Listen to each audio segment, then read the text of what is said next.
Potter और आग का प्याला चैप्टर 23 यूल बॉल। छुट्टियों में फोर्थ ईयर के विद्यार्थियों के सिर पर बहुत सारा होमवर्क लाद दिया गया था, लेकिन इसके बावजूद टर्म खत्म होने के बाद हैरी पढ़ाई करने के मूड में नहीं था। उसने बाकी सभी विद्यार्थियों के साथ क्रिसमस के पहले वाले सप्ताह का भरपूर आनंद लिया। गरुड़द्वार के हॉल में छुट्टियों में भी उतनी ही भीड़ थी जितनी टर्म के दौरान।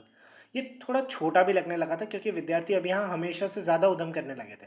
फ्रेड और जॉर्ज की कैनरी क्रीम ने काफ़ी धूम मचाई और छुट्टियों के शुरुआती दिनों में तो पूरे हॉल में विद्यार्थियों के पंख उगने लगे। बहरहाल जल्दी ही गरुड़द्वार के सभी विद्यार्थियों ने यह सीख लिया कि किसी दूसरे की दी हुई चीज़ को खाने के बारे में सावधान रहना चाहिए।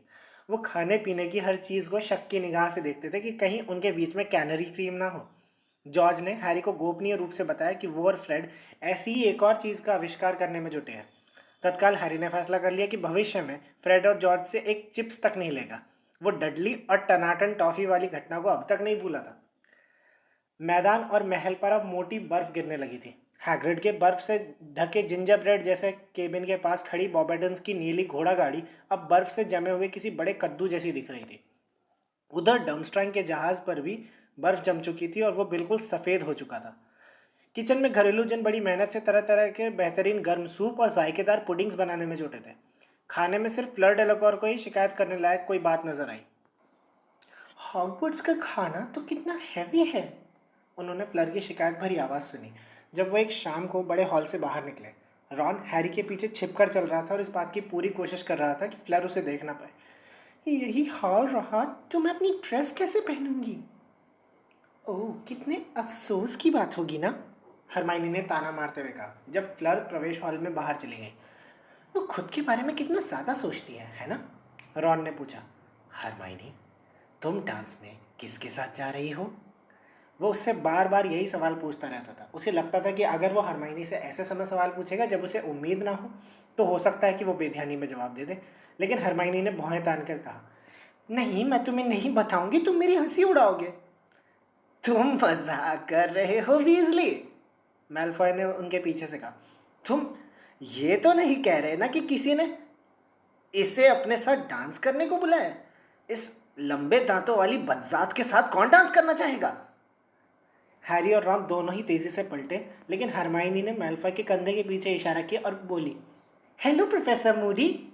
मैल्फॉय का चेहरा पीला पड़ गया। वो तेजी से पलटा और चौंक कर मूडी को खोजने लगा, लेकिन मूडी अभी भी स्टाफ टेबल पर बैठकर सूप पी रहे थे।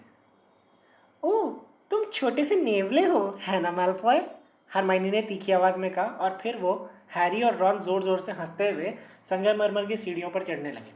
हरमाइनी, रॉन ने उसकी तरफ कनखियों से देखा और अचानक हैरानी से बोलने लगा, तुम्हारे दांत, उन्हें क्या हुआ? हरमाइनी ने पूछा। वो पहले से अलग लग रहे हैं, इस तरफ मेरा ध्यान अभी अभी गया। जाहिर है अलग ही दिख रहे होंगे। क्या तुम उम्मीद कर रहे थे कि मैं मैल्फॉय के दिए बड़े दांतों को संभाल कर रखूंगी? नहीं, मेरा मतलब है मैल्फॉय के शाप देने से पहले तुम्हारे दांत जैसे थे अब उससे अलग है। तुम्हारे दांत सीधे हो गए हैं और उनका आकार भी नॉर्मल हो गया है।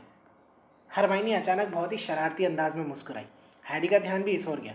सचमुच अब हरमाइनी की मुस्कुराहट पहले से काफ़ी अलग थी। हरमाइनी ने कहा, देखो, जब मैं मैडम पॉम्फ्री के पास अपने दांत छोटे करवाने गई तो उन्होंने मुझे एक आईना देकर कहा कि मेरे दांत जब पहले जितने हो जाए तो मैं उन्हें रोक दूँ, लेकिन मैंने उन्हें रोकने में थोड़ी देर कर दी। वो एक बार फिर खुलकर मुस्कुराई। मम्मी डैडी इस बात से खुश नहीं होंगे। मैं उन्हें कब से मनाने की कोशिश कर रही थी कि मुझे जादू से अपने दांत छोटे कर लेने दें, लेकिन वो उन्हें तार से बांधने को कहते थे। तुम ही जानते हो कि वो दांतों के डॉक्टर हैं। अब उनके हिसाब से दांतों और जादू को आपस में नहीं मिलाना चाहिए। देखो, पिग्विजन लौट कर आ गया। रॉन का छोटा उल्लू बर्फ से लदे जंगले के ऊपर तेजी से मंडरा रहा था। उसके एक पैर में चर्मपत्र बंधा था। उसके पास से गुजर रहे विद्यार्थी उसकी तरफ इशारा करके हंस रहे थे और थर्ड ईयर की कुछ लड़कियां रुककर बोलने लगी, ओह, उस छोटे से उल्लू को तो देखो कितना प्यारा है। ये उल्लू का पट्टा, रॉन फुफकारा।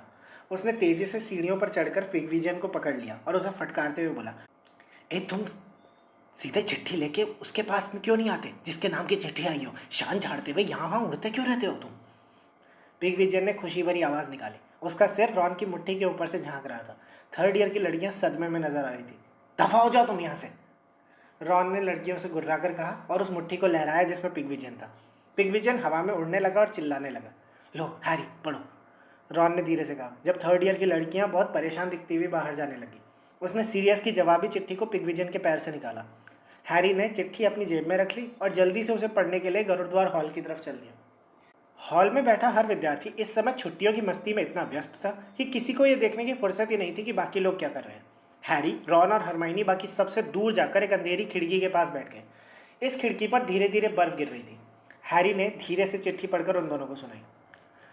प्रिय हैरी, हॉन्टेल को पार करने पर बधाई। जिसने भी तुम्हारा नाम प्याले में डाला था इस समय ज़्यादा खुश नहीं होगा। मैं कंजक्टिवाइटिस सांप का सुझाव देने वाला था क्योंकि ड्रैगन की आंख उसके शरीर का सबसे कमज़ोर हिस्सा होती है। क्रम ने यही किया था, हरमाइनी बोली। पर तुम्हारा उपाय ज़्यादा अच्छा था। मैं बहुत बहुत इम्प्रेस्ड हूँ। लेकिन घमंड मत करना हैरी, अभी तुमने सिर्फ एक काम किया है। जिसने भी तुम्हारा नाम टूर्नामेंट में डाला है, अगर वो तुम्हें नुकसान पहुंचाना चाहता है तो उसे अभी और मौके मिलेंगे। आंखें खुली रखना, खासकर जब वो व्यक्ति आसपास हो जिसके बारे में हमारी बात हुई थी। खुद को मुश्किलों से बचाना, पूरी तरह सावधान रहना, चिट्ठी भेजते रहना। मैं अभी हर असामान्य घटना के बारे में जानना चाहता हूँ, सीरियस। ये तो बिल्कुल मूडी जैसी बातें कर रहा है, हैरी ने चिट्ठी को दुशाले में रखते हुए धीरे से कहा। पूर्ण सावधानी, जैसे मैं अपनी आंखें बंद करके चलता हूँ और दीवारों से टकराता फिरता हूँ, है ना? पर उसने सच ही तो कहा है, हैरी, हरमाइनी ने कहा। अभी तुम्हें दो काम और करने और तुम्हें सचमुच उस अंडे के सुराग का पता लगाना चाहिए और उसका मतलब समझने की कोशिश में जुट जाना चाहिए। हरमाइनी, अभी हमारे पास बहुत वक्त है, रॉन ने उसे झिड़कते हुए कहा। चेस खेलोगे हैरी? हाँ ठीक है, हैरी ने कहा। फिर वो हरमाइनी के चेहरे पर आए भाव को देखकर बोला, देखो, इतने शोरगुल के बीच में मैं कंसंट्रेट करके कैसे सोच सकता हूँ? इतने शोर में तो मुझे अंडे से आने वाली आवाज़ भी नहीं सुनाई देगी ना। हाँ, ये बात तो है। हरमाइनी आँ भरते हुए उनका शतरंज का मैच देखने बैठ गए, जिसमें रॉन ने हैरी को रोमांचक शह दी, जिसमें उसके दो निडर प्यादों और हिंसक ऊंट ने बहुत सक्रिय भूमिका निभाई। क्रिसमस के दिन हैरी अचानक जाग गया। वह इस बात पर हैरान था कि आखिर उसकी नींद अचानक क्यों खुल गई।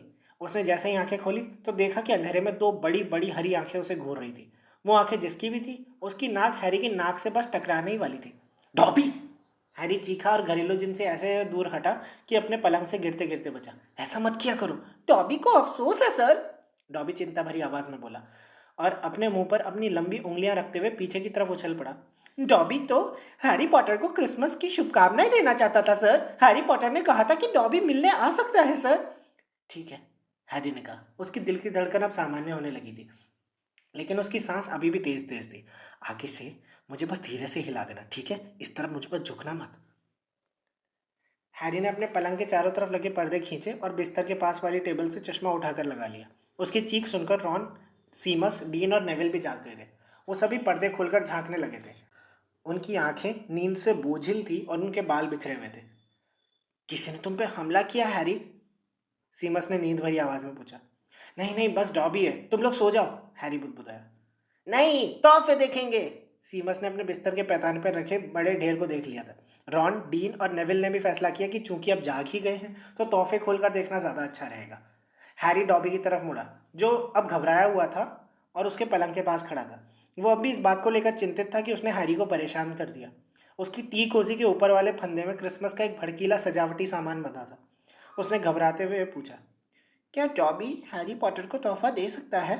हाँ हाँ, क्यों नहीं, मैंने भी तुम्हारे लिए कुछ लिया है, हैरी ने कहा। यह सरासर झूठ था। उसने डॉबी के लिए कुछ भी नहीं खरीदा था, लेकिन उसने जल्दी से संदूक खोला और उसमें से दो मोजे निकाले, जो काफ़ी बड़े और गुड़ी मुड़ी थे। सरसों जैसे पीले रंग के ये मोजे उसके सबसे पुराने और गंदे वाले थे। इन मोज़ों को कभी वर्नॉन अंकल पहनते थे। उनके थोड़े ज़्यादा बड़े होने का कारण यह था कि हैरी उनमें एक साल से ज़्यादा समय से अपना मुखबिर यंत्र छिपा रहा था। उसने मुखबिर यंत्र बाहर निकाला और डॉबी को मोजे देते हुए कहा, माफ़ करना, मैंने गिफ्ट पैक करवाना भूल गया। लेकिन डॉबी बेहद खुश था। मोजे? मोजे डॉबी के लिए सबसे पसंदीदा कपड़े हैं सर। डॉबी के पास 7 जोड़ी मोजे हो गए हैं सर, उसने आंखें चौड़ी करते हुए कहा और अपने पुराने मोजे उतारकर वर्नॉन अंकल वाले मोजे पहन लिया। उसने दोनों मोजों को पूरी ऊंचाई तक खींचा, जिससे वो उसके हाफ पैंट तक पहुंच गए।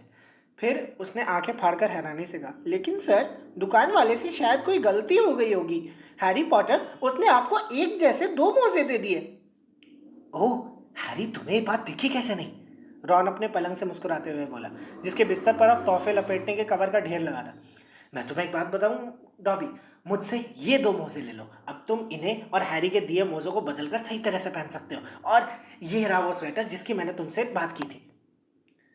उसने अभी अभी जो तोहफे खोले थे उनमें मिसेस वीजली के भेजे बैंगनी मोजे और हाथ से बुना हुआ स्वेटर निकला। उसने दोनों चीज़ें डॉबी की तरफ उछाल दी। डॉबी बहुत खुश नजर आने लगा। उसकी आंखों में एक बार फिर आंसू भर आए और उसने रॉन के सामने बहुत नीचे सिर झुकाकर उसका शुक्रिया अदा किया।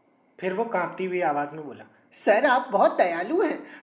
डॉबी जानता था कि सर बहुत बड़े जादूगर होंगे क्योंकि वो हैरी पॉटर के सबसे अच्छे दोस्त हैं, लेकिन डॉबी ये नहीं जानता था कि आप दिल के इतने अच्छे, दयालु और उदार भी हैं।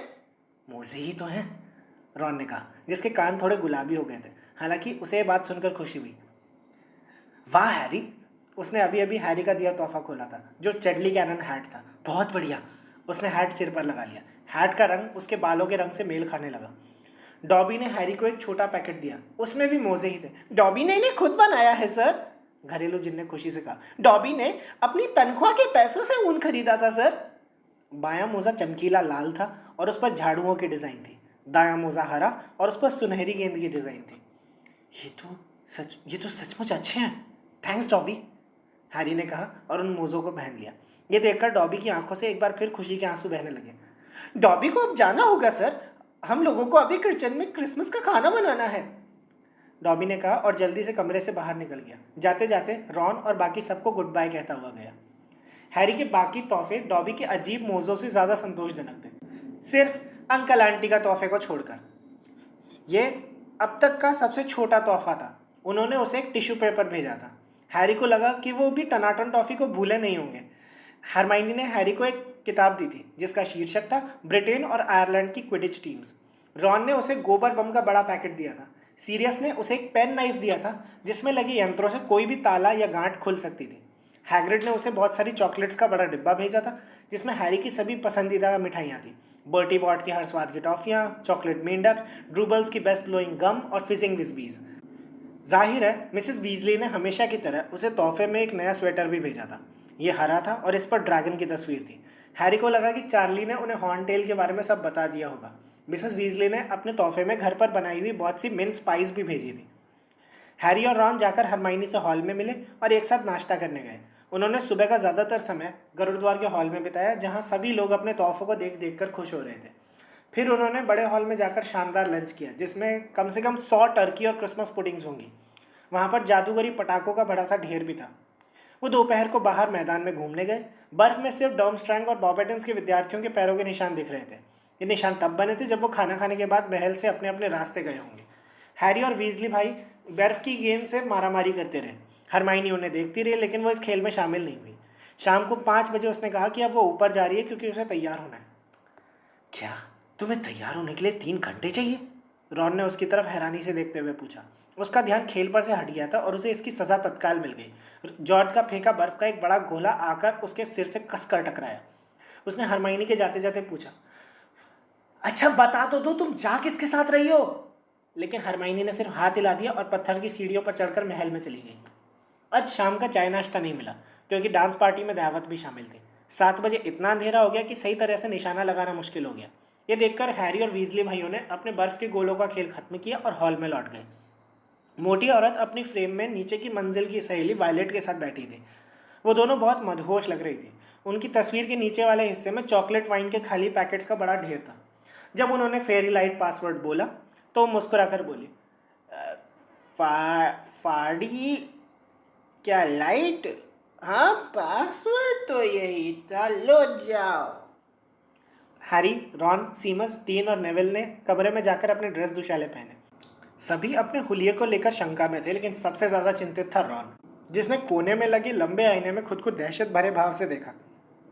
इस बात से इनकार नहीं किया जा सकता था कि उसके ड्रेस दुशाले लड़कियों की ड्रेस जैसे लग रहे थे। अपनी ड्रेस को लड़कों जैसी बनाने के लिए उसने गले के घेरे और कलाई की डोरियों पर विभक्ति कारक सम्मोहन का प्रयोग किया। सम्मोहन ठीक ठाक था, डोरियां गायब हो गई। हालांकि काम सफाई से नहीं हुआ था। जब वो नीचे की मंजिल की तरफ जा रहे थे तो उसके ड्रेस दुशाले के किनारे थोड़े उधड़े हुए दिख रहे थे। डीन ने बुदबुदाकर कहा, मैं तो ये समझ नहीं पा रहा हूँ कि तुम दोनों ने 4th ईयर की सबसे सुंदर लड़कियों को डांस पार्टनर कैसे बना लिया, पार्वती और पद्मा पाटिल को।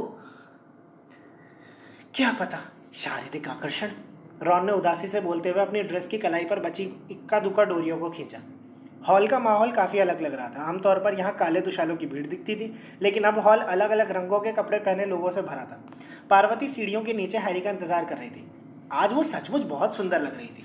उसने बहुत गुलाबी रंग के दुशाले पहन रखे थे। उसके लंबे काले बालों की चोटी में सुनहरी वेणी थी और उसकी कलाई में सोने की चूड़ियाँ चमक रही थी। हैरी को ये देखकर राहत मिली कि वो खीखी नहीं कर रही थी। तुम आज बहुत सुंदर लग रही हो, हैरी ने अजीब ढंग से कहा। थैंक्स, पार्वती ने जवाब दिया। फिर उसने रॉन से कहा, पद्मा तुम्हें प्रवेश हॉल में मिलेगी। ठीक है, रॉन ने चारों तरफ देखते हुए कहा। हरमाइनी कहाँ है? पार्वती ने कंधे उचकाए। नीचे चले हैरी? ठीक है, हैरी ने कहा, हालांकि उसका मन कर रहा था कि वो हॉल में ही रहे। जब वो लोग तस्वीर के छेद से निकल रहे थे तो फ्रेड अंदर आया और उसने हैरी की तरफ देखकर आंख मारी। प्रवेश हॉल में भी विद्यार्थियों का जमघट लगा था। सभी 8 बजने का इंतजार कर रहे थे। जब बड़े हॉल का दरवाज़ा खुलने वाला था, जिन लोगों के डांस पार्टनर दूसरे हाउस के थे वो भीड़ के किनारे पर होकर एक दूसरे को खोज रहे थे। पार्वती को उसकी बहन पद्मा मिल गई और वो उसे रॉन और हैरी के पास ले आई। हाय, पद्मा ने कहा। वो अपने नीले दुशाले में पार्वती जितनी ही सुंदर लग रही थी, हालांकि इस बात से बहुत उत्साहित नहीं थी कि रॉन उसका पार्टनर था। उसने अपनी काली आंखों से रॉन को ऊपर से नीचे तक देखा। उसकी निगाह रॉन के ड्रेस दुशाले की उधड़ी हुई गर्दन और आस्तीनों पर थोड़ी देर तक रुकी रही। हाय, रॉन ने पद्मा से कहा, लेकिन वो पद्मा की तरफ नहीं, भीड़ को देख रहा था। ओह नहीं। उसने अपने घुटने में थोड़े मोड़ लिए ताकि वो हैरी के पीछे छिप जाए। उसकी इस अजीबोगरीब हरकत का कारण ये था कि फ्लर डेलाकॉर पास से गुजर रही थी। वो सफ़ेद सैटिन के दुशाले में कमाल की खूबसूरत लग रही थी। उसके साथ चील घात की क्विडिच टीम का कप्तान रॉजर डेविस था। जब वो उछल हो गए तो रॉन दोबारा सीधा खड़ा हो गया और विद्यार्थियों के सिर के ऊपर से घूर कर देखने लगा। हरमाइनी कहाँ है? उसने दोबारा पूछा। तभी नागशक्ति के विद्यार्थियों का समूह तहखाने की सीढ़ियों से ऊपर आया। मैल्फॉय सबसे आगे था। उसने ऊंची कॉलर वाला मखमल का काला ड्रेस दुशाला पहना था। हैरी की राय में वो किसी धर्म गुरु जैसा लग रहा था। पैंसी पार्किंसन उसका हाथ थामे थी। उसने बहुत सारी डोरियों वाला काला दुशाला पहना था। क्रैब और गोयल दोनों ही हरे रंग के दुशाले में थे। वो काई से ढकी चट्टानों जैसे लग रहे थे और हैरी को देखकर खुशी हुई कि वो किसी को भी पार्टनर बनने को राजी नहीं कर पाए थे। सामने वाला दरवाज़ा खुल गया। सभी ने मुड़कर देखा। डर्मस्ट्रैंग के विद्यार्थी प्रोफेसर कारकोरॉफ के साथ अंदर आ रहे थे। सबसे आगे क्रम चल रहा था और उसके साथ नीले कपड़ों में एक सुंदर सी लड़की थी जिसे हैरी पहचान नहीं पाया। उनके सिर के ऊपर से हैरी ने देखा कि महल के सामने वाले लॉन को एक तरह की गुफा में बदल दिया गया था जिसमें फेरी राइड्स हो रही थी। सच बात यह है कि वहां पर सैकड़ों असली परियां जादू से बनी गुलाब की झाड़ियों में बैठी हुई थी। ये परियां सांता क्लॉज और उनके रेनडियर की मूर्तियों के आसपास उड़ रही थी। फिर प्रोफेसर मैगोनिगल की आवाज़ सुनाई दी, चैंपियंस यहाँ पर आए। पार्वती ने मुस्कुराते हुए अपनी चूड़ियाँ ठीक की। फिर उसने और हैरी ने रॉन और पद्मा से कहा, 1 मिनट में मिलते हैं। ये कहकर वो आगे चल दिए। बातें करने वाले विद्यार्थियों की भीड़ ने हटकर उन्हें अपने बीच से जाने का रास्ता दिया। प्रोफेसर मैगोनिगल लाल चौकड़ी का ड्रेस दुशाला पहनी थी और उन्होंने अपने हैट के किनारे के चारों तरफ भट कटैये की थोड़ी बदसूरत माला बनाई थी। उन्होंने उनसे कहा कि बाकी विद्यार्थियों के अंदर जाते समय वो दरवाजे के एक तरफ खड़े होकर इंतजार करें। बाकी विद्यार्थियों के अंदर बैठ जाने के बाद ही चैंपियंस को अंदर जाना था। फ्लर डेलाकॉर और रॉजर डेविस दरवाजे के सबसे पास खड़े हुए। फ्लर का पार्टनर बनने की खुशकिस्मती पर डेविस इतना हैरान था कि वो उसके चेहरे से नजरें ही नहीं हटा पा रहा था। सेड्रिक और चो भी हैरी के पास ही खड़े थे, लेकिन हैरी दूसरी तरफ देखने लगा क्योंकि वो उनसे बात नहीं करना चाहता था। इसके बजाय उसने क्रम के पास वाली लड़की को गौर से देखा और उसका मुंह खुला रह गया। वो लड़की हरमाइनी थी, लेकिन वो हरमाइनी नहीं लग रही थी। उसने अपने बालों में कुछ तो किया था। अब ये उलझे बिखरे हुए नहीं बल्कि चिकने चमकदार लग रहे थे। यही नहीं, उसने अपने सिर के पीछे बालों का जूड़ा बनाया था। वो नीले दुशाले पहने थे और उसकी चाल भी अलग थी, या शायद वो इसलिए अलग दिख रही थी कि उसकी पीठ पर 20 किताबों का बोझ नहीं था जो आमतौर पर हमेशा रहता था। वो मुस्कुरा भी रही थी, शायद थोड़ा शर्मा भी रही थी, लेकिन अब ये साफ नजर आया कि उसके सामने वाले दांत छोटे हो गए थे। हैरी को यह समझ में नहीं आया कि वो उसे पहले क्यों नहीं पहचान पाया। हाय हैरी, हरमाइनी ने कहा। हाय पार्वती। पार्वती अविश्वास से हरमाइनी को घूरे जा रही थी। ऐसा करने वाली वो अकेली भी नहीं थी। जब बड़े हॉल का दरवाज़ा खुला तो लाइब्रेरी में मंडराने वाली क्रम की चहेतियाँ पास से गुजरी और हरमाइनी को नफरत से घूरने लगी। पैंसी जब मैरफॉय के पास से निकली तो उसने हरमाइनी की तरफ आंखें फाड़ कर देखा, लेकिन वो भी उसे ताना मारने को कुछ नहीं सोच पाई। बहरहाल रॉन हरमाइनी की तरफ देखे बिना उसके पास से गुजर गया। जब बाकी सभी लोग हॉल में बैठ गए तो प्रोफेसर मैगोनिगल ने चैंपियंस और उनके पार्टनर्स की जोड़ियां बनाकर अपने पीछे आने को कहा। चैंपियंस के अंदर जाने पर बड़े हॉल में बैठे सभी लोग तालियां बजाने लगे। चैंपियन हॉल के ऊपर बने मंच की बड़ी गोल टेबल की तरफ जाने लगे जहां निर्णायक बैठे थे। हॉल की दीवारें चमकदार सफ़ेद तुषार से ढकी थी। तारों से भरी काली छत पर मिसल्टो और आइवी की सैकड़ों मालाएं थीं। हाउस टेबलें गायब हो चुकी थी, उनकी जगह पर 100 छोटी छोटी टेबल्स लगा दी गई थी। इन टेबल्स पर लालटेनों की रोशनी थी और हर टेबल पर लगभग 12 लोग बैठ सकते थे। हैरी का पूरा ध्यान इस बात पर था कि वो गिर ना जाए। पार्वती को तो बहुत मजा आ रहा था। वो सबकी तरफ देखकर मुस्कुरा रही थी और हैरी को ऐसा कसकर खींच रही थी कि उसे ऐसा लग रहा था कि वो कोई कुत्ता है जिसे पार्वती घुमा रही है। जब हैरी ऊपर वाली टेबल के पास पहुंचा तो उसे रॉन और पद्मा की झलक दिखाई दी। रॉन आंखें सिकोड़कर हरमाइनी को पास से गुजरते देख रहा था। पद्मा चिड़चिड़ी लग रही थी। जब सभी चैंपियन ऊपर वाली टेबल के पास आए तो डंबलडोर खुशी से मुस्कुराए, लेकिन जब कारकरॉफ ने क्रम और हरमाइनी को पास आते देखा तो उनके चेहरे पर भी रॉन जैसा भाव आ गया। लूडो बैगमैन आज रात को चमकीला बैंगनी दुशाला पहने थे जिस पर बड़े बड़े पीले सितारे थे। वो भी विद्यार्थियों जितने उत्साह से तालियां बजा रहे थे। मैडम मैक्सिम हमेशा की तरह काले सैटिन के बजाय आज हल्के पीले रेशम का लहराता गाउन पहने थी। वो धीरे धीरे तालियां बजा रही थी, लेकिन हैरी को अचानक एहसास हुआ कि आज वहां पर मिस्टर क्राउच नहीं थे। टेबल की 5वीं कुर्सी पर पर्सी वीजली बैठा था। जब चैंपियन और उनके पार्टनर टेबल के पास पहुंचे तो पर्सी ने अपने पास रखी खाली कुर्सी बाहर खींची और हैरी की तरफ घूर कर देखा। हैरी उसका इशारा समझ गया और उसके पास जाकर बैठ गया, जो बिल्कुल नए नेवी ब्लू ड्रेस दुशाले पहना था और उसके चेहरे पर गर्व का स्पष्ट भाव था। इससे पहले कि हैरी उससे कुछ पूछ पाता, पर्सी ने खुद ही बोल दिया, मेरा प्रमोशन हो गया है। उसकी आवाज़ से ऐसा लग रहा था जैसे उसे ब्रह्मांड का शहंशाह घोषित कर दिया गया हो। मैं अब मिस्टर क्राउच का पर्सनल असिस्टेंट बन गया हूँ और यहाँ पर उनके प्रतिनिधि के रूप में आया हूँ। वो क्यों नहीं आए? हैरी ने पूछा। वो ये नहीं चाहता था कि पूरे डिनर के दौरान उसे कढ़ाई की तली पर भाषण सुनना पड़े।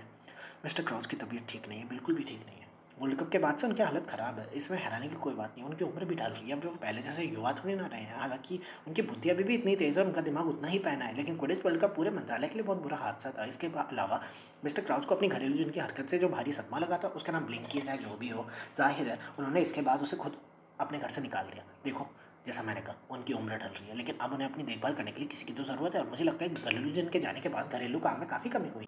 इसके अलावा हमें टूर्नामेंट आयोजित करना पड़ा और वर्ल्ड कप के बाद की समस्याओं से भी तो निपटना पड़ा। वो दुष्ट स्कीटर औरत हर समय आसपास मंडराती रहती है। नहीं नहीं नहीं, मिस्टर क्राउच को क्रिसमस पर घर पर आराम करना चाहिए। मुझे खुशी है उन्होंने मुझ पर भरोसा किया और मुझे अपनी जगह भेज दिया। हैरी का यह पूछने का बहुत मन हो रहा था कि क्या मिस्टर क्राउच ने पर्सी को उसका सही नाम से बुलाना शुरू कर दिया, लेकिन उसने बात मन में दबा ली। चमकती सुनहरी प्लेट्स पर खाने पीने का सामान अब तक नहीं आया था, लेकिन उनमें से हर एक के सामने छोटे मेन्यू कार्ड्स रखे हुए थे। हैरी ने अनिश्चितता से अपने सामने रखा कार्ड उठाया और चारों ओर देखा। आसपास कोई वेटर नहीं था। बहरहाल डंबलडोर ने बहुत ध्यान से अपने मेन्यू कार्ड को देखा और फिर अपनी प्लेट से बहुत स्पष्टता से बोले, पोर्क चॉप्स। तत्काल उनकी प्लेट में पोर्क चॉप्स आ गए। ये देखकर टेबल के बाकी लोग भी अपनी प्लेट्स को ऑर्डर देने लगे। हैरी ने यह देखने के लिए हरमाइनी पर निगाह डाली कि वो डिनर के इस नए और थोड़े जटिल तरीके के बारे में क्या सोच रही होगी। निश्चित रूप से इसकी वजह से घरेलू जिन्नों का काम और बढ़ गया हुआ। बहरहाल इस समय हरमाइनी को SPEW के बारे में सोचने की फुर्सत नहीं थी। वो तो विक्टर क्रम के साथ चर्चा में डूबी हुई थी और उसका ध्यान इस तरफ था ही नहीं कि वो क्या खा रही है। हैरी को अचानक एहसास हुआ कि उसने वास्तव में क्रम को पहले कभी बातें करते तो देखा ही नहीं था, लेकिन इस समय वो काफ़ी बातें कर रहा था और बड़े उत्साह से कर रहा था। हमारे यहाँ भी एक महल है। मुझे लगता है कि हॉगवर्ट्स जितना बड़ा तो नहीं है और इतना आरामदायक भी नहीं, उसने हरमाइनी को बताया। हमारे यहाँ सिर्फ 4 मंजिल है और आग सिर्फ जादुई कामों के लिए जलाई जाती है, लेकिन हमारे मैदान यहाँ से बड़े हैं। ठंड में हमारे यहाँ सूरज की रोशनी बहुत कम रहती है, इसलिए हम धूप का मज़ा नहीं ले पाते, लेकिन गर्मियों में हम हर दिन अपनी झाड़ू पर सवार होकर झीलों और पहाड़ों के ऊपर उड़ते हैं। अरे अरे विक्टर, कारकरॉफ ने हंसते हुए कहा, हालांकि उनकी आंखें हमेशा की तरह कठोर थी। आगे कुछ मत बताना, वरना तुम्हारी सुंदर दोस्त को पता चल जाएगा हम कहाँ रहते हैं। डंबलडोर मुस्कुराए और उनकी आंखों में चमक आ गई। कारकरॉफ, ये गोपनीयता क्यों? तुम ये क्यों चाहते हो कि किसी को पता न चल जाए? डंबलडोर, कारकरॉफ ने अपने पूरे के पूरे पीले दांत निपोड़ते हुए कहा, हम सभी अपने अपने इलाकों के पहरेदार हैं, है ना? क्या हम उन ज्ञान के महलों की पहरेदारी नहीं करते जिन्हें हमारे सुपुर्द किया गया है? क्या हमें इस बात पर गर्व नहीं होना चाहिए कि सिर्फ हमें ही हमारे स्कूल के सभी रहस्य मालूम है और उनकी रक्षा करनी चाहिए? ओह, मैं तो यह सपने में भी नहीं सोच सकता कि मुझे हॉगवर्ट्स के सभी रहस्य मालूम है, कारकरॉफ, डंबलडोर ने कहा। उदाहरण के लिए आज सुबह ही पता है मैं बाथरूम जा रहा था और मैं एक गलत मोड़ मुड़ गया और मैंने खुद को एक शानदार कमरे के सामने पाया जिसे मैंने पहले कभी नहीं देखा था। उस कमरे में बहुत ही शानदार चेंबर पॉट्स लगे थे। जब मैं ज़्यादा ध्यान से जांच करने के लिए बाद में वहाँ गया तो कमरा वहाँ था ही नहीं, लेकिन मुझे उस पर नज़र रखनी होगी। शायद वो कमरा सिर्फ सुबह 5:30 बजे ही नज़र आता हो, या शायद सिर्फ तभी दिखता हो जब चौथ की तारीख हो, या तभी दिखता होगा जब पेट में बहुत ज़्यादा मरोड़ उठ रही हो। हैरी मीट स्ट्यू की प्लेट में हंस पड़ा। पर्सी की त्योरियां चढ़ गई, लेकिन हैरी कसम खाकर कह सकता था कि डंबलडोर ने उसकी तरफ हल्के से आंख मारी थी। इस दौरान फ्लर डेलाकॉर रोजर डेविस से हॉगवर्ट्स की सजावट की आलोचना कर रही थी। और ये तो कुछ भी नहीं है, उसने हिकारत से बड़े हॉल की चमकती दीवारों को देखते हुए कहा। क्रिसमस पर हमारे महल में बर्फ की मूर्तियां डाइनिंग रूम के चारों तरफ रखती है, और पता है वो पिघलती भी नहीं है। वो हीरे की बनी विशाल मूर्तियां लगती है, उनके कारण पूरी जगह जगमगा जाती है। और खाना तो ऐसा लाजवाब होता है, खाते समय जंगल की परियों से हम गीत सुनते हैं। हमारे यहाँ हॉल में एक भी ये बदसूरत सूट ऑफ आर्मर नहीं होता, और अगर कोई शरारती भूत, ऐसा ये तुम्हारे पीव जैसा भूत बॉर्बिटन्स में घुसेगा ना, तो उसे ऐसे भगा दिया जाएगा, ऐसे भगा दिया जाएगा। रॉजर डेविस उसे बातें करते हुए बस देखे जा रहा था। बहुत भौचक्का लग रहा था, और उसकी चम्मच उसके मुंह में जाने के बजाय यहाँ वहाँ टकरा रही थी। हैरी ने सोचा शायद डेविस फ्लर को एकटक निहारने में इतना व्यस्त होगा कि उसने एक भी शब्द नहीं सुना होगा। हाँ बिल्कुल सही कहा, उसने जल्दी से कहा, और फ्लर की देखा देखी अपना हाथ भी टेबल पर मारा। हाँ बिल्कुल सही। हैरी ने हॉल में चारों तरफ देखा। हैग्रिड स्टाफ की दूसरी टेबल पर बैठा हुआ था। उसने आज फिर अपना बालों वाला भयंकर भूरा सूट पहना था, और वो ऊपर वाली टेबल की तरफ निहार रहा था। हैरी ने देखा कि उसने हाथ हिलाकर हल्के से मैडम मैक्सिम को इशारा किया। हैरी ने पलटकर देखा कि मैडम मैक्सिम ने भी हाथ हिलाया, और मोमबत्तियों की रोशनी में उनके दूधिया रत्न चमक रहे थे। हरमाइनी अब क्रम को अपने नाम का सही उच्चारण सिखा रही थी। वो उसे बार बार हरमाइयोन कह रहा था। हरमाइनी, हरमाइनी ने धीरे धीरे और स्पष्टता से कहा। हरमाइनी, हाँ अब थोड़ा सही है, हरमाइनी बोली, और हैरी की तरफ देखकर मुस्कुरा दी। खाना खत्म होने के बाद डंबलडोर उठकर खड़े हुए, और उन्होंने विद्यार्थियों से भी खड़े होने को कहा। फिर उन्होंने छड़ी हिलाई, टेबल्स जाकर दीवार से टिक गई, और फर्श खाली हो गया। इसके बाद उन्होंने छड़ी हिलाकर दाहिनी तरफ की दीवार के पास एक ऊंचा मंच प्रकट कर दिया। इस मंच पर ड्रम, कई गिटार, एक वीणा, एक चेलो और कुछ बैकपाइप्स रखे थे। इसके बाद वियर्ड सिस्टर्स मंच पर आ गई, और विद्यार्थियों ने जोरदार तालियों से स्वागत किया। वियर्ड सिस्टर्स अपने बालों से भरे शरीर पर काले तुशाले पहनी थी, जो कलात्मक रूप से जगह जगह से फटे थे। उन्होंने अपने वाद्य यंत्र उठाए। हैरी उन्हें देखने में इतना मशगूल था कि भूल ही गया था कि अब क्या होने वाला है। अचानक उसे एहसास हुआ कि टेबल्स की लालटेनें बुझ गई थी, और बाकी चैंपियन और उनके पार्टनर उठकर खड़े हो रहे थे। पार्वती गुस्से से बोली, चलो हमें डांस करना है। खड़े होते समय हैरी अपने ड्रेस दुशाले में उलझ गया। वियर्ड सिस्टर्स ने एक धीमी और दुख भरी धुन छेड़ी। हैरी रोशनी भरे डांस फ्लोर पर गया। वो इस बात का बहुत ध्यान रख रहा था कि किसी से नजरें ना मिले। उसने सीमस और डीन को अपनी तरफ हाथ हिलाते और दांत दिखाते देख लिया था। अगले ही पल पार्वती ने उसका हाथ खींचकर एक हाथ अपनी कमर पर रखा, और दूसरे हाथ को अपने हाथ में कसकर पकड़ लिया। हैरी ने अपनी जगह पर धीरे धीरे घूमते हुए सोचा, ये डांस उतना बुरा नहीं था जितनी उसे आशंका थी। पार्वती उसे पूरा घुमा रही थी। हैरी ने दर्शकों के सिर के ऊपर की खाली जगह पर आंखें टिका रखी थी। जल्दी कई लोग डांस फ्लोर पर आकर डांस करने लगे, इसलिए अब सबका ध्यान सिर्फ चैंपियंस पर नहीं था। नेविल और जिनी पास में नाच रहे थे। हैरी को दिख रहा था कि जिनी बार बार उछल रही थी, क्योंकि नेविल उसके पैरों पर चढ़ जाता था। उधर डंबलडोर मैडम मैक्सिम के साथ नाच रहे थे। उनकी लंबाई मैडम मैक्सिम से इतनी कम थी कि उनका नुकीला हैट मुश्किल से उनकी ठुड्डी तक आ रहा था। बहरहाल इतनी लंबी होने के बावजूद वो अच्छी तरह डांस करती थी। मैड आई मूडी प्रोफेसर सिनेस्ट्रा के साथ बड़े भयानक तरीके से नाच रहे थे। प्रोफेसर सिनेस्ट्रा उनकी लकड़ी के पैर से बहुत डर रही थी। मौजे बहुत अच्छे हैं पॉटर, मूडी ने उसके पास से गुजरते हुए कहा। हैरी समझ गया कि उनकी जादुई आंख सब कुछ देख लेती है। हैरी ने मुस्कुराते हुए कहा, ओह हाँ, इन्हें डॉबी नाम के घरेलू जिन ने मेरे लिए बनाया। जब मूडी वहाँ से ठक ठक करते चले गए तो पार्वती धीरे से बोली, ये कितने डरावने हैं ना, उनकी जादुई आंख जब्त नहीं कर लेनी चाहिए। जब हैरी ने बैग पाइप की आखिरी कांपती हुई धुन सुनी तो उसने राहत की सांस ली। वियर्ड सिस्टर्स का गाना खत्म हो गया था, और एक बार फिर हॉल में तालियां गूंजने लगी। हैरी ने पार्वती को एकदम छोड़ दिया और बोला, थोड़ी देर बैठ जाए। ओ लेकिन ये वाला गाना कितना अच्छा है ना, पार्वती ने कहा, जब वियर्ड सिस्टर्स ने नया गीत छेड़ दिया जिसकी धुन ज़्यादा तेज थी। नहीं, मुझे नहीं पसंद, हैरी ने झूठ बोल दिया, और पार्वती को डांस फ्लोर से दूर रह गया। रास्ते में वो फ्रेड और एंजेलिना के पास से गुजरे, जो इतने उत्साह से डांस कर रहे थे कि उसके आसपास खड़े विद्यार्थी चोट लगने के डर से पीछे हट रहे थे। फिर वो पार्वती को उस टेबल पर ले गया जहाँ रॉन और पद्मा बैठे थे। कैसा चल रहा है, हैरी ने बैठते हुए और बटर बियर की बोतल खोलते हुए रॉन से पूछा। रॉन ने कोई जवाब नहीं दिया। वो हरमाइनी और क्रम को गुस्से से देख रहा था, जो पास ही नाच रहे थे। पद्मा ने अपने हाथ पैर अपने सामने बांध रखे थे, पैर से संगीत की धुन पर ताल दे रही थी। वो रह रहकर रॉन की तरफ नाराजगी से देखती जा रही थी, क्योंकि रॉन ने उसे पूरी तरह नज़रअंदाज कर दिया था। पार्वती हैरी की दूसरी तरफ बैठ गई। उसने भी हाथ पैर सामने बांध लिए। कुछ मिनट बाद बॉबेटन्स के एक लड़के ने उसे अपने साथ नाचने को बुलाया। पार्वती ने पूछा, हैरी, तुम्हें कोई दिक्कत तो नहीं है?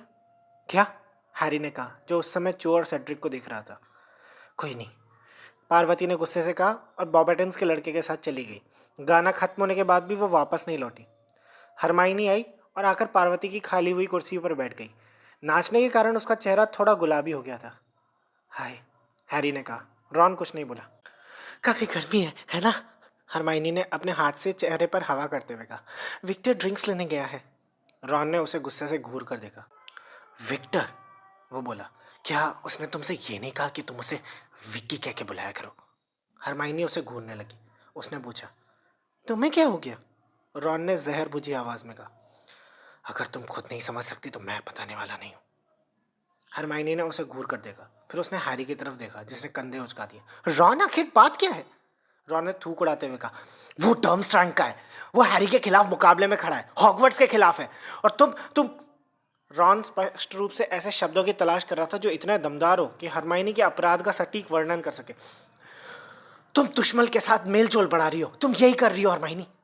हरमाइनी का मुंह खुला रह गया। हरमाइनी एक पल बाद बोली, बेवकूफी की बातें मत करो। दुश्मन? अच्छा, वो कौन था जो उसके आने से इतना एक्साइटेड था, कूद रहा था? वो कौन था जो उसका ऑटोग्राफ लेना चाहता था? वो कौन है जिसके कमरे में उसका मॉडल है? रॉन ने इस बात को नजरअंदाज कर दिया। मुझे लगता है उसने लाइब्रेरी में तुमसे अपने साथ डांस करने को पूछा होगा, है ना? हाँ। हरमाइनी के गाल और गुलाबी हो गए। तो उससे क्या? कहीं तुम उसे स्पीयू में शामिल करने की कोशिश तो नहीं करी? नहीं, मैं ऐसा कुछ नहीं कर रही थी। अगर तुम सचमुच जानना चाहते हो तो सुन लो। उसने उसने कहा था कि वो हर दिन लाइब्रेरी इसलिए आता था क्योंकि वो मुझसे बात करना चाहता था, लेकिन वो हिम्मत नहीं जुटा पाता था। हरमाइनी ने बात बहुत जल्दी जल्दी कही और इसके बाद वो इतनी बुरी तरह शर्मा गई कि उसके चेहरे का रंग पार्वती के दुशाले जैसा हो गया। सब कुछ मनगढ़ंत बातें हैं, रॉन ने कटुता से कहा। और इसका क्या मतलब? साफ है, दिखता नहीं है। वो कारकरॉफ का विद्यार्थी है ना? वो जानता है कि तुम हैरी के साथ रहती हो। वो सिर्फ सिर्फ हैरी के करीब आने की कोशिश कर रहा है। उसके बारे में तुमसे जानकारी लेने की कोशिश कर रहा है, या फिर इतने करीब आने की कोशिश कर रहा है कि उस पर जादू कर दे। हरमाइनी ने ऐसे देखा जैसे रॉन ने उसे थप्पड़ मार दिया हो। जब वो बोली तो उसकी आवाज़ कांप रही थी। तुम्हारी जानकारी के लिए मैं ये बता दूं कि उसने हैरी के बारे में मुझसे एक भी बात नहीं पूछी, एक भी नहीं। रॉन ने फौरन अपनी दिशा बदल ली। तब तो वो उम्मीद कर रहा होगा कि तुम अंडे का मतलब समझने में उसकी मदद कर दो। मुझे लगता है कि तुम दोनों आरामदेह लाइब्रेरी में अपने सिर आपस में सटा के उस गुत्थी को सुलझाने की कोशिश कर लोगे। मैं उस अंडे की गुत्थी सुलझाने में उसकी मदद कभी नहीं करूंगी। हरमाइनी गुस्से में बोली। कभी नहीं? तुम ऐसी बात सोच भी कैसे सकते हो रॉन? अगर मैं चाहती हूँ कि हैरी टूर्नामेंट जीते। हैरी जानता है ना हैरी? रॉन ने व्यंग से कहा। लेकिन तुम्हारा व्यवहार कुछ और ही दिखा रहा है, हरमाइनी ने तीखी आवाज में कहा। इस पूरे टूर्नामेंट का मकसद विदेशी जादूगरों से जान पहचान बढ़ाना और दोस्ती करना है। नहीं, इसका मकसद ये नहीं है। इसका मकसद है जीतना, रॉन चिल्लाया। बहुत से विद्यार्थी घूर कर देखने लगे। रॉन, हैरी धीरे से बोला, अगर हरमाइनी क्रम से दोस्ती करती है तो मुझे कोई दिक्कत नहीं है। लेकिन रॉन ने हैरी की बात भी अनसुनी कर दी। रॉन बोला, तुम जाकर अपने विक्की को क्यों नहीं खोजती, वरना वो परेशान होगा कि तुम जाने क्या चली गई। उससे विक्की मत कहो। हरमाइनी उछलकर खड़ी हुई और तेजी से डांस फ्लोर के पार जाकर भीड़ में ओझल हो गई। रॉन गुस्से और संतुष्टि के मिले जुले भाव से उसे जाते हुए देखता रहा। तभी पद्मा ने कहा, तो मुझे डांस के लिए लेके चल रहे हो या नहीं? नहीं, रॉन बोला। वो अब भी हरमाइनी को घूर रहा था। ठीक है, पद्मा बोली। वो एक झटके से उठकर पार्वती और बॉबेटन्स वाले लड़के के पास चली गई। उस लड़के ने अपने एक दोस्त को वहाँ इतनी जल्दी बुलवाया कि हैरी कसम खाकर कह सकता है कि उसने आह्वान मंत्र का इस्तेमाल किया होगा। हरमाइनी कहाँ है? एक आवाज़ आई। क्रम बटर बियर की 2 बोतलें लेकर उनकी टेबल के पास आ गया था। पता नहीं, रॉन ने उसकी तरफ देखते हुए धीरे से कहा। खो गई है ना? क्रम एक बार फिर चिड़ा चिड़ा दिखने लगा। अगर दिखे तो बता देना, ड्रिंक मैंने ले लिया है, उसने कहा और लंगड़ाता हुआ चला गया। विक्टर क्रम के साथ दोस्ती कर ली रॉन? पर्सी अपने दोनों हाथ मलते हुए आडंबर पूर्ण दिखते हुए उसके पास आ गया। बहुत बढ़िया, तुम्हें तो पता है इस टूर्नामेंट का यही तो मकसद है, अंतर्राष्ट्रीय जादुई सौहार्द। हैरी को यह देखकर चिढ़ हुई कि पर्सी पद्मा की खाली जगह पर बैठ गया था। ऊपर वाली टेबल अब बिल्कुल खाली हो चुकी थी। डंबलडोर प्रोफेसर स्प्राउट के साथ नाच रहे थे। लूडो बैगमैन प्रोफेसर मैगोनिकल के साथ नाच रहे थे। मैडम मैक्सिम और हैग्रिड डांस फ्लोर पर काफ़ी जगह लेते हुए नाच रहे थे और उनके कारण विद्यार्थियों को यहाँ वहाँ हटना पड़ रहा था। कारकरॉफ कहीं नजर नहीं आ रहे थे। अगला गाना खत्म होने पर सभी ने एक बार फिर तालियां बजाई। हैरी ने देखा कि लूडो बैगमैन ने प्रोफेसर मैगोनेगल का हाथ चूमा और भीड़ के बीच से होते हुए निकलने लगे। उसी समय फ्रेड और जॉर्ज बैगमैन के पास आ गए। ये दोनों मेरी नाक कटाएंगे। ये दोनों मंत्रालय के एक वरिष्ठ सदस्य को इस तरह रोक क्यों रहे हैं? पर्सी ने फ्रेड और जॉर्ज को संदेह से देखा। आजकल तो कोई मैनर्स, कोई मर्यादा रह ही नहीं गई है। लूडो बैगमैन ने फ्रेड और जॉर्ज से जल्दी पीछे छुड़ा लिया। हैरी को देखकर बैगमैन ने उसकी तरफ हाथ हिलाया और उसके टेबल के पास आ गए। पर्सी ने कहा, मिस्टर बैगमैन, मुझे उम्मीद है कि मेरे भाई आपको परेशान नहीं कर रहे होंगे। क्या? ओ बिल्कुल भी नहीं, बिल्कुल भी नहीं, बैगमैन ने कहा। नहीं, वो तो बस मुझे अपनी नकली जादुई छड़ियों के बारे में बता रहे थे। वो उन्हें बिकवाने के बारे में मदद मांग रहे थे। मैंने उन्हें वादा किया है कि मैं उन्हें जोंको की जोक शॉप में अपने 2 कॉन्टैक्ट्स दिलवा दूंगा। पर्सी ये सुनकर जरा भी खुश नहीं हुआ। हैरी इस बात पर शर्त लगाने को तैयार था कि वो घर पहुंचते ही ये खबर मिसेस वीजली को फौरन सुनाएगा। अगर फ्रेड और जॉर्ज अपना सामान जनता को बेचना चाहते थे तो ये स्पष्ट था कि उनकी योजनाएं ज़्यादा ही महत्वाकांक्षी हो गई थी। बैगमैन ने हैरी से कुछ पूछने के लिए मुंह खोला, लेकिन पर्सी ने दूसरा विषय छेड़ दिया। आपको क्या लगता है मिस्टर बैगमैन, टूर्नामेंट कैसा चल रहा है? हमारा विभाग तो संतुष्ट है। जाहिर है आग के पहले के साथ हुई दिक्कत थोड़ी दुर्भाग्यपूर्ण थी। उसने हैरी की तरफ नजर डाली। लेकिन उसके बाद से सब अच्छा चल रहा है, क्या आपको ऐसा नहीं लगता? ओह ओह हाँ, बैगमैन ने खुशी से कहा, बड़ा मजेदार है। बार्टी कैसा है? अफसोस है कि वो आया नहीं। ओह, मुझे यकीन है कि मिस्टर क्राउच जल्दी ही ठीक हो जाएंगे, पर्सी ने महत्वपूर्ण दिखते हुए कहा। लेकिन इस दौरान मैं उनका भार उठाने के लिए पूरी तरह तैयार हूँ। जाहिर है मेरी जिम्मेदारियां सिर्फ डांस पार्टियों में भाग लेने तक ही सीमित नहीं है, वो गर्व से हंसते हुए बोला। ओह नहीं, मुझे उनकी अनुपस्थिति में बहुत सारे काम संभालने पड़ते हैं। आपने सुना ही होगा कि अली बशीर हमारे देश में उड़ने वाले कालीनों की स्मगलिंग करते हुए पकड़ा गया है, और हम ट्रांसिल्वेनिया वालों को मनाने की कोशिश कर रहे हैं कि वो द्वंद्व युद्ध पर अंतर्राष्ट्रीय प्रतिबंध के समझौते पर साइन कर दें। नए साल के शुरू में उनके जादुई सौहार्द विभाग के प्रमुख के साथ मेरी मीटिंग होने वाली है। चलो घूमने चलते हैं, रॉन ने हैरी से बुदबुदाकर कहा, कहीं भी पर्सी से दूर। हैरी और रॉन ने नाटक किया कि वो ड्रिंक लेने जा रहे हैं। वो टेबल पर से उठकर डांस फ्लोर के किनारे किनारे होते हुए प्रवेश हॉल में पहुंच गए। सामने का दरवाज़ा खुला हुआ था। जब वो सीढ़ियों से उतरे तो उन्होंने देखा कि गुलाबों के बगीचों में फड़फड़ाती हुई फेरी लाइट्स चमक रही थी। चारों तरफ झाड़ियाँ, सजे हुए घुमावदार रास्ते और पत्थर की बड़ी बड़ी मूर्तियाँ थी। हैरी को पानी के गिरने की आवाज़ आ रही थी जो किसी फव्वारे जैसी लग रही थी। यहाँ वहाँ लोग नक्काशीदार बेंचेस पर बैठे थे। वो और रॉन गुलाब की झाड़ियों के बीच वाले एक घुमावदार रास्ते पर चल दिए। लेकिन अभी वो थोड़ी ही दूर गए थे कि तभी उन्हें एक अप्रिय परिचित आवाज़ सुनाई दी। चिंता करने की बात क्या है ये गौर? सेवेरस, तुम इस बात से इनकार नहीं कर सकते कि यह नहीं हो रहा है। कारकरोव की आवाज़ तनाव भरी और धीमी थी। ऐसा लगता था कि वो ये नहीं चाहते थे कि कोई और सुन ले। ये कई महीनों से लगातार साफ होता जा रहा है। मैं सचमुच चिंता में हूँ। तो भाग जाओ, स्नेप ने सपाट होकर कहा। भाग जाओ, मैं तुम्हारी तरफ से बहाने बना दूंगा। बहरहाल मैं तो हॉगवर्ट्स में ही रुकूंगा। स्नेप और कारकरॉफ मोड़ पर मुड़कर सामने आ गए। स्नेप की छड़ी बाहर थी और वो विस्फोट करके गुलाब की झाड़ियां दूर हटा रहे थे। उनके चेहरे पर बुरा भाव था। कई झाड़ियों से चीखों की आवाज़ सुनाई दी और स्याह आकृतियां बाहर निकले। फॉसेट, मेहनत कश के 10 पॉइंट कम किए जाते हैं। स्नेप गुर्राए जब एक लड़की उनके पास से भागती हुई गई, और स्टेबिंस, चील घात के भी 10 पॉइंट कम किए जाते हैं जब एक लड़का उस लड़की के पीछे पीछे भागा। और आप दोनों यहाँ क्या कर रहे हैं? उन्होंने हैरी और रॉन को देखते हुए कहा। हैरी ने देखा कि कारकराफ उन्हें वहां खड़े देखकर थोड़े परेशान हो गए थे। घबराहट में उनका हाथ अपनी बकरा दाढ़ी की तरफ गया और वो उसे अपनी उंगली में लपेटने लगे। हम टहल रहे थे, रॉन ने स्नेप से कहा। ये तो कानून के खिलाफ नहीं है ना? तो टहलते रहिए। स्नेप गुर्राए और उनके पास से धड़धड़ाते हुए गुजर गए। उनका लंबा काला चोगा उनके पीछे लहरा रहा था। हैरी और रॉन आगे चलने लगे। रॉन बोला, कारकराफ को किस बात की चिंता है?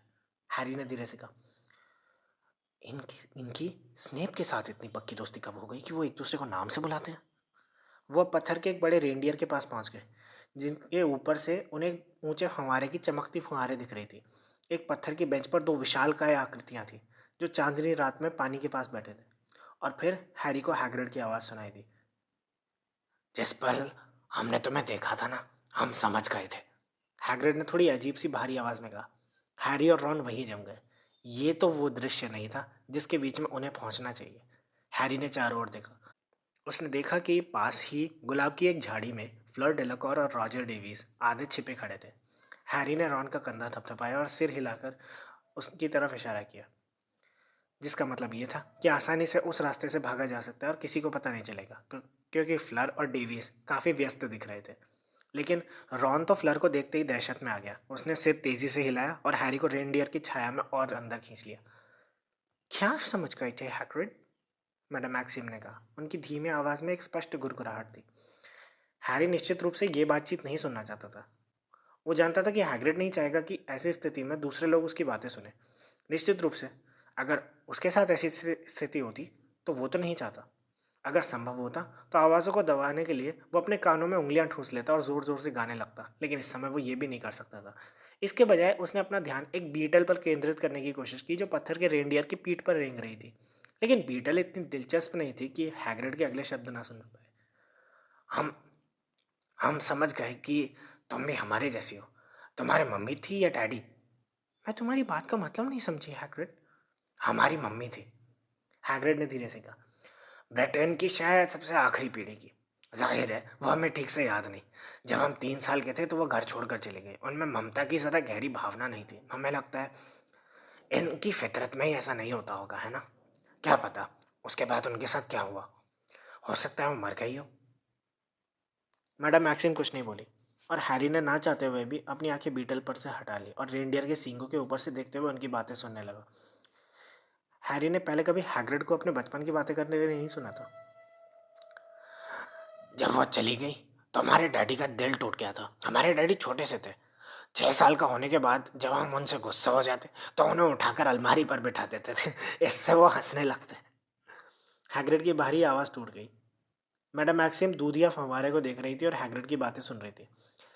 हमारे डैडी ने ही हमें पाला, लेकिन हमारे स्कूल में आने के कुछ समय बाद ही उनकी मौत हो गई। उसके बाद हमें अकेले ही सब कुछ करना पड़ा। डम्बलडोर ने बहुत मदद की। हमारे प्रति वो हमेशा तैयार रखते थे। हैग्रिड ने एक रेशम का रुमाल निकाला और जोर से नाक साफ की। तो जो भी हो, हमने अपने बारे में काफ़ी कुछ बता दिया। अब तुम बताओ, तुम्हारे मम्मी डैडी में से कौन था? मैडम मैक्सिम अचानक उठकर खड़ी हो गई। वो बोली, काफ़ी ठंडक है। बहरहाल बाहर का मौसम उनकी आवाज़ जितना ठंडा नहीं था। मुझे लगता है मुझे अब अंदर जाना चाहिए। नहीं, अभी मत जाओ, हैग्रिड ने सूनेपन से कहा। हमने पहले कभी अपने जैसा कोई नहीं देखा है। अपने जैसा क्या हैग्रिड? साफ साफ बताओ, मैडम मैक्सिम ने बर्फीले स्वर में कहा। हैरी हैग्रिड को बताना चाहता था कि यह जवाब ना दे तो ही अच्छा रहेगा। वह छाया में खड़े होकर दांत भींचता रहा और उम्मीद करता रहा कि हैग्रिड जवाब नहीं देगा, लेकिन उससे कोई फायदा नहीं हुआ। हैग्रिड ने कहा, जाहिर है एक और अर्धदानव। तुम्हारी हिम्मत कैसे हुई? मैडम मैक्सिम चीखी। रात के शांत माहौल में उनकी आवाज़ बम की तरह गूंजी। हैरी ने देखा कि उनके पीछे खड़े फ्लर और रॉजर अपनी गुलाब की झाड़ी से कूदकर बाहर आ गए थे। मेरा इतना अपमान जिंदगी में कभी नहीं हुआ, अर्धदानव मैं, मेरे सिर्फ हड्डियां पड़ी है। वो दड़दड़ाती हुई दूर चली गई। जब वो गुस्से में झाड़ियों को दूर हटाती हुई गई तो उनमें से बहुत सी रंग बिरंगी परियां निकली और हवा में उड़ने लगी। हैग्रिड अभी बेंच पर बैठकर उन्हें घूरता रहा। अंधेरा इतना ज़्यादा था कि उसके चेहरे का भाव समझ नहीं आ रहा था।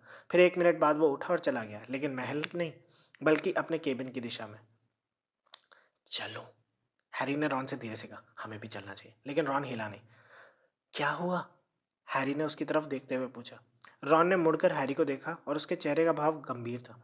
उसने फुसफुसा कर पूछा, क्या तुम्हें पता था कि हैग्रिड एक अर्धदानव है?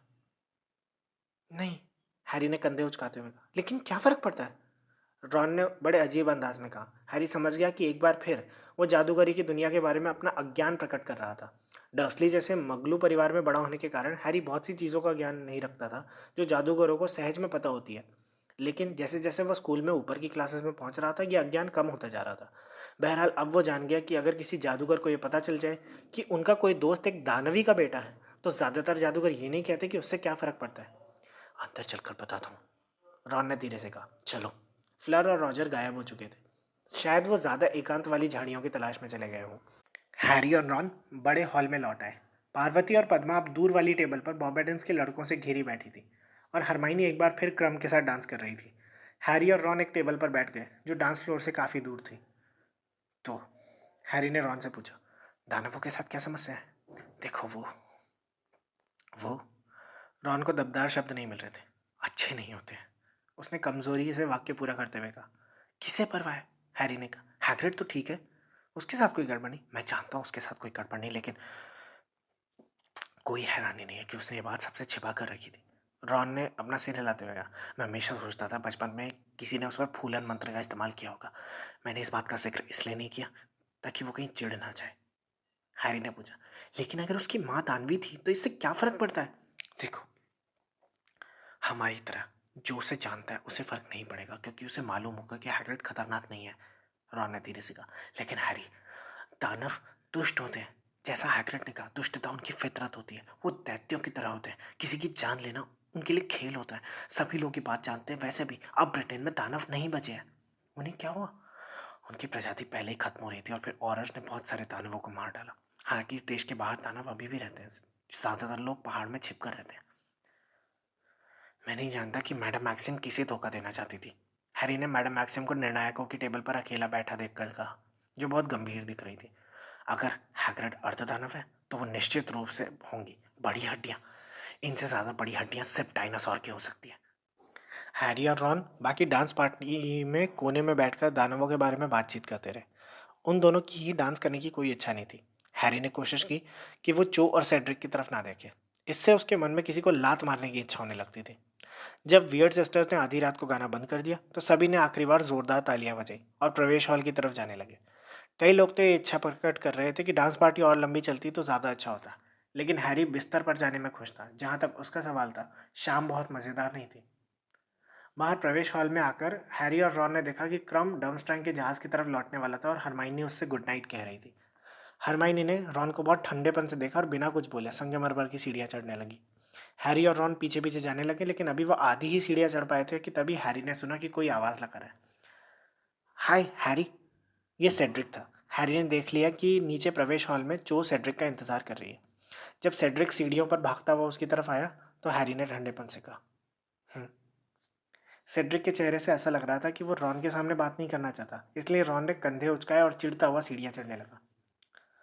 सुनो, रॉन के जाते ही सेड्रिक ने धीमी आवाज़ में कहा, तुमने मुझे ड्रैगन्स के बारे में बताकर एहसान किया।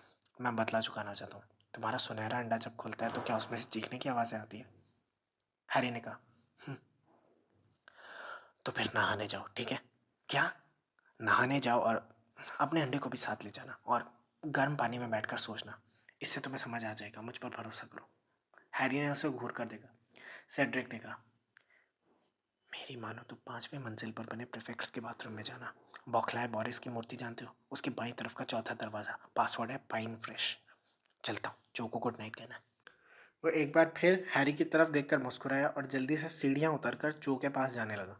हैरी अकेला ही गुरुद्वार के हॉल की तरफ चल दिया। ये बड़ी अजीब सलाह थी।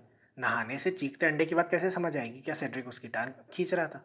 क्या वो ये चाहता था कि हैरी बेवकूफ़ बन जाए, ताकि चो दोनों में तुलना करते हुए सेड्रिक को और ज़्यादा पसंद करने लगे? तस्वीर में मोटी औरत उसकी सहेली सो रही थी। हैरी को चिल्लाकर फेरी लाइट्स कहना पड़ा। तब जाकर उसकी नींद खुली और इससे वो बहुत चिढ़ गई। जैसे ही वो हॉल में गया, उसने देखा कि रॉन और हरमाइनी के बीच घमासान युद्ध चल रहा था। 10 फुट दूर खड़े होकर वो दोनों एक दूसरे पर गरज रहे थे और दोनों का चेहरा लाल था। ठीक है, अगर तुम्हें पसंद नहीं आया तो तुम जानते हो ना इसका हल क्या है ना? हरमाइनी चीखी। उसके बाल अब उस शानदार जोड़े से खुलकर नीचे आ गए थे और उसका चेहरा गुस्से में तना हुआ था। अच्छा, तो बताओ ना क्या है? रॉन ने चिल्लाकर पूछा। जब अगली बार डांस पार्टी हो तो किसी और के पूछने से पहले मुझसे पूछ लेना। सबसे आखिरी ऑप्शन में मुझे मत रखना, सबसे पहले पूछना, ठीक है? हरमाइनी मुड़ी और धड़धड़ाती हुई लड़कियों के कमरे तक जाने वाली सीढ़ियों पर चढ़ने लगी। रॉन ने बगैर आवाज किए इस तरह मुंह बनाया जिस तरह मछली पानी के बाहर निकलने पर करती है। रॉन हैरी की तरफ मुड़ा। उसने स्तब्ध दिखते हुए कहा, साबित होता है कि वो मेरी बात समझी ही नहीं। हैरी कुछ नहीं बोला। उसे रॉन की दोस्ती प्यारी थी, इसलिए उसने अपने दिल की बात नहीं कही। लेकिन वो सोच रहा था कि हरमाइनी की बात में ज़्यादा दम था।